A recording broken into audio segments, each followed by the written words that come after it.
Fala galera, beleza? Hoje irei fazer um vídeo comentando um pouco sobre o tema suportar as aflições, né?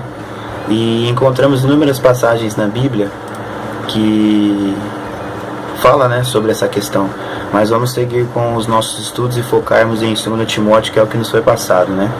Então vamos lá abrir em 2 Timóteo, capítulo 4, versículo 5. Mas tu, se sóbrio em tudo, sofre as aflições. Fazei a obra de um evangelista. Cumpre o teu ministério. Beleza? Sóbrio, aqui, Paulo ele está querendo dizer sobre vigilância, né? Aqui significa vigilante, o sóbrio aqui. Ele recomenda a Timóteo para ele ser vigilante. E quando diz sobre sofrer as aflições, né, ele refere-se às perseguições ao trabalho árduo do ministério, né, o qual, porém, terá recompensa, que está lá em 2 Timóteo, capítulo 2, versículo 12. Eu vou ler aqui para vocês. Se sofrermos, também com ele reinaremos. Se o negarmos, também ele nos negará. Então aqui o apóstolo Paulo está falando sobre essa recompensa, né, que ele fala, né. E a obra de um evangelista é o seguinte, né, o evangelista é um dos 5 cargos, né, ou títulos de ministérios mencionados por Paulo em Efésios capítulo 4, versículo 11, né. Vamos ler aqui rapidamente também. Efésios, né, capítulo 4, versículo 11. E ele mesmo deu uns para apóstolos e outros para profetas, e outros para evangelistas, e outros para pastores e doutores. Beleza? E como diz aqui no final do versículo 5, né, fazer a obra de um evangelista. Cumpre o teu ministério, né? Então é aquele que prepara a palavra, prepara, incentiva os cristãos a compartilharem as boas novas. Essa era a função de Timóteo, né? Ele era um verdadeiro evangelista, né? Paulo sabia que Timóteo passava por aflições.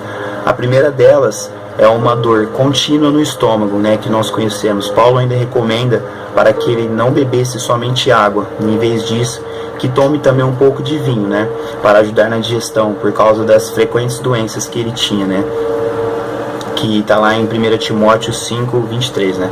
E Paulo cita as frequentes doenças, né? E muitas doenças, fraquezas. Nas cartas de Timóteo também encontramos outras questões, né? E como uma delas também, de uma grande preocupação, eram as pessoas de mais idade, né? As pessoas de idade avançada, que não queriam ouvir sobre o Evangelho, que não queriam aprender, né? Que não queriam simplesmente ouvir as pregações de Timóteo, né?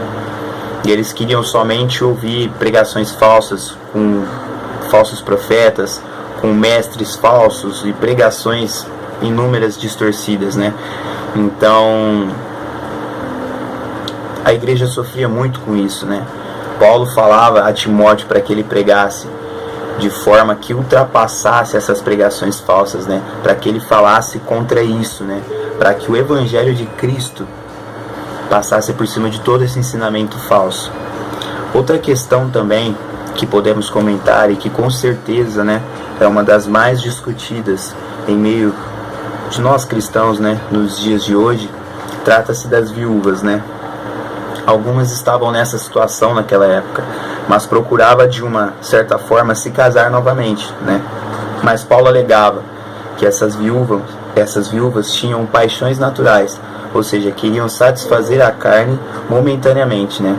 Seja com sexo ou com algum desejo relativo, né? Paulo dizia que elas, né, se afastavam de Cristo dessa forma, né? Com esse desejo, com essa concupiscência da carne, né? E acrescentou: isso lhe trará condenação, né? Anteriormente demonstrada, né? No capítulo 5, versículo 12, né? E algo interessante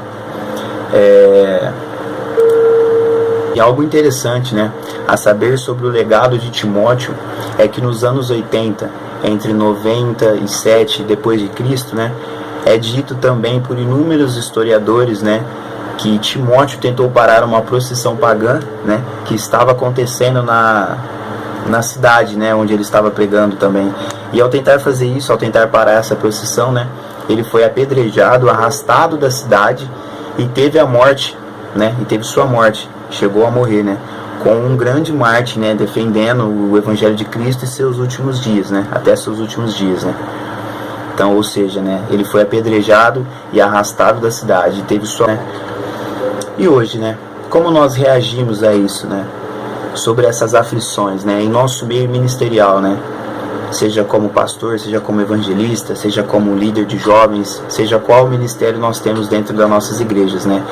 E é inevitável, né, o assunto mais atual no meio cristão, que inúmeros pastores, evangelistas, hoje em dia, né, estão se suicidando por não suportarem tais aflições, né. Muitas delas estão sendo relacionadas com as de Timóteo, né, com o que ele passou nos tempos de vida dele.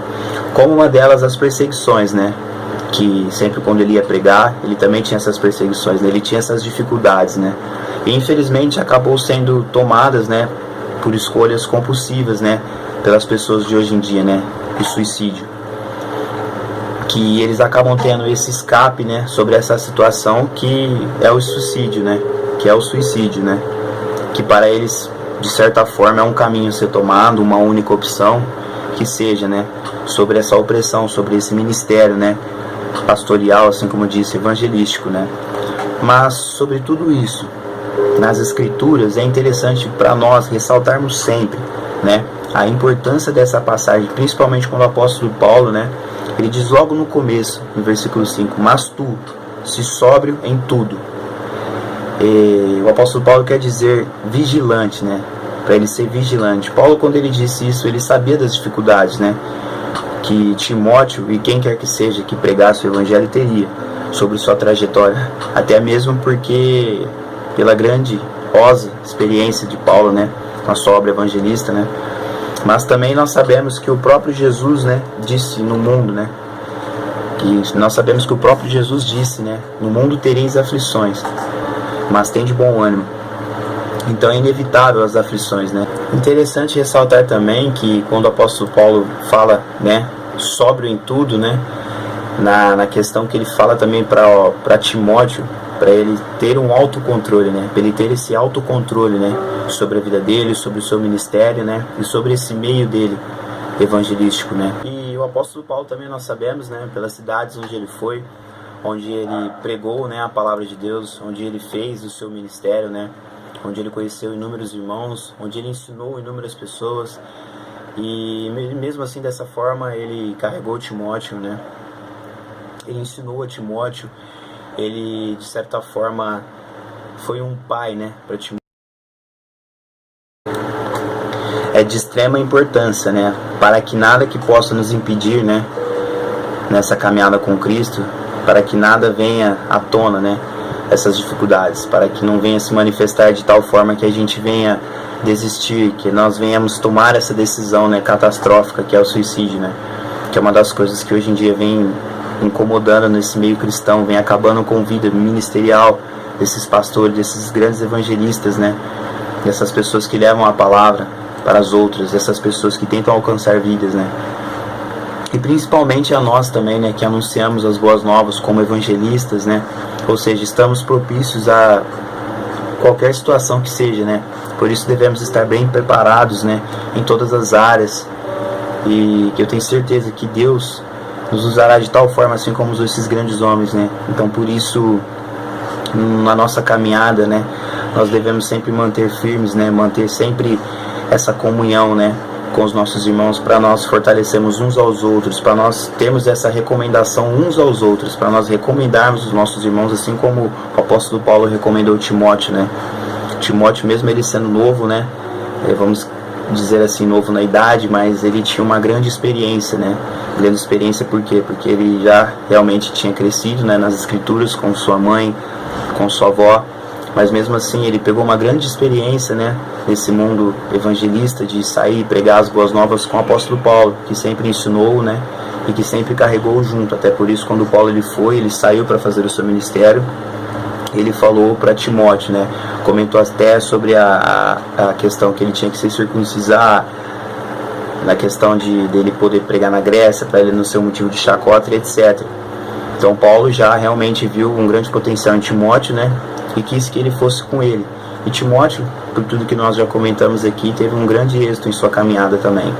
E assim nós podemos também ter esse grande êxito, né, nessa caminhada com Cristo, para que nós não venhamos fraquejar, para que nossas dificuldades, nossas enfermidades físicas não venham vir à tona, não venha fazer com que nós venhamos se separar, né?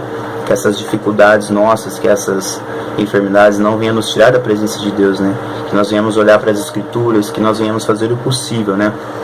Mas talvez muitos devem ter pensado nessa passagem, né? Poxa, Paulo poderia ter orado, né? Poderia ter curado, poderia ter feito algo, mas nós não podemos realmente saber tudo que Deus pensa. Talvez Deus não quis curar isso, talvez Deus quis outra coisa para a vida de Timóteo, talvez aquilo seria necessário para Timóteo se manter dessa forma. Então, eu tenho certeza que Paulo deve ter orado, assim como o Luiz Pinaldo já comentou, mas o que nós aprendemos com essa passagem é o seguinte: para que nós não venhamos desanimar, para que nós venhamos continuar, né, divulgando essas boas obras, principalmente nós, né, que estamos nessa caminhada, para nós realmente cumprir o nosso ministério evangelístico nesse meio, suportando todas as aflições. Beleza?